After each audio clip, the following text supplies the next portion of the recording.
ये बहुत विचार वाली बात है कि हमारे द्वारा इंटेंशनली भैया हम किसी को कष्ट ना पहुंचाएं, हमारे द्वारा जानबूझकर किसी को तकलीफ ना हो। हर जीव के अंदर प्राण है, ये बात अटल सत्य है। हर जीव को तकलीफ होती है, हर जीव को दर्द होता है।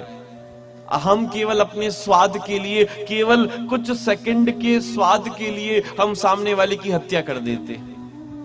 इसलिए भैया वो हत्या करने वाला इतना बड़ा दोषी नहीं, उससे बड़ा दोषी तो उसको खाने वाला है। आप खा रहे हो, आप डिमांड कर रहे हो, तभी तो उसकी सप्लाई हो रही है। इसलिए आप विचार करो, बहुत विचार वाली बात है कि महाराज हमारा खान पान कैसा हो रहा है। इसीलिए बहुत विचार वाली बात है हम कैसा खा पी रहे हैं।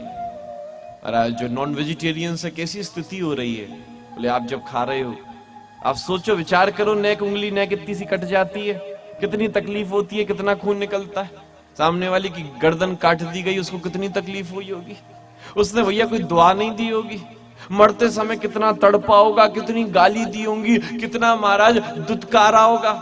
हम जब उसको खा रहे हैं तो क्या खा रहे हैं, बोले उसके डर को खा रहे हैं, उसकी तकलीफ को खा रहे हैं, उसकी गालियों को खा रहे हैं, उसके परिवारक जनों की बद्दुआओं को खा रहे हैं।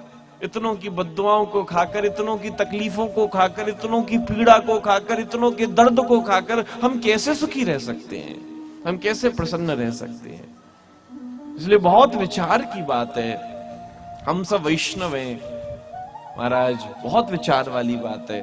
और हमारा शास्त्र स्पष्ट रूप से इस बात को कहता है कि अन्नमयो ही पुरुषः, अन्न से ही मन का निर्माण होता है। जैसा अन्न आप खाते हो वैसे ही मन का निर्माण होता है। और हिंसा से उत्पन्न अन्न को खाओगे तो आप महाराज वो पापों को ही तो खा रहे हो, उस हिंसा को ही तो खा रहे हो। हमारे सदगुरुदेव महाराज हमेशा इस बात को कहते थे, बोले जिस हृदय में, जिस दिल में तुमने कब्रिस्तान बना रखा है, वहां पर गोविंद कैसे बैठ सकते हैं। आज अपने अंदर हमने अपने आप को कब्रिस्तान ही तो बना रखा है, सब खाए जा रहे हैं, वो कब्रिस्तान ही तो अंदर हो रहा है। बोले वहां पर भगवान कैसे आ सकते हैं, वहां पर शांति कैसे आ सकती है, वहां पर प्रसन्नता कैसे आ सकती है, वहां पर उत्साह कैसे आ सकता है। इसीलिए कहा